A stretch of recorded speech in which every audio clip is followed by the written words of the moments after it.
আসসালামু আলাইকুম এভরিওয়ান, কেমন আছেন সবাই? আবারও একটা বিয়ের বাড়ি ব্লগ নিয়ে চলে আসলাম। এখন আমরা বাজার করছি, চিংড়ি মাছগুলা ভেজে নিয়েছি মুরগি, তারপরে আমি রেডি হয়ে চলে আসছি সবার আগে।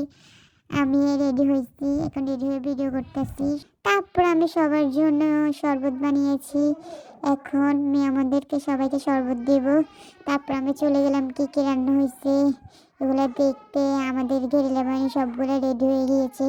তারপর কী কী রান্না হয়েছে দেখতেছি। টমেটো সস ছিল, মাছের ভর্তা ছিল, চিংড়ি মাছ ছিল, রোস্ট, ডিম, গরুর মাংস। তারপরে দেখতে দেখতে আমাদের মেহমান চলে এসেছে। ওই যে আমাদের নতুন বউ, কালো বোরকা পরা নতুন বউ। তারপরে আমরা সবাই মিলে জামাইয়ের হাত ধুয়েছি সবাই। জামাই আমাদেরকে 1000 টাকা দিচ্ছে। এখন ওরা সাগরহানা বন্ধুরা মিলে ভাগ করে খাইতেছে। আমি বলি বেশি করে খান দুলাভাই। তারপরে সবার শেষে আমরা খেতে বসেছি।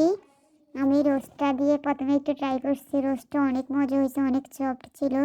তারপরে চিংড়ি মাছ নিয়েছি।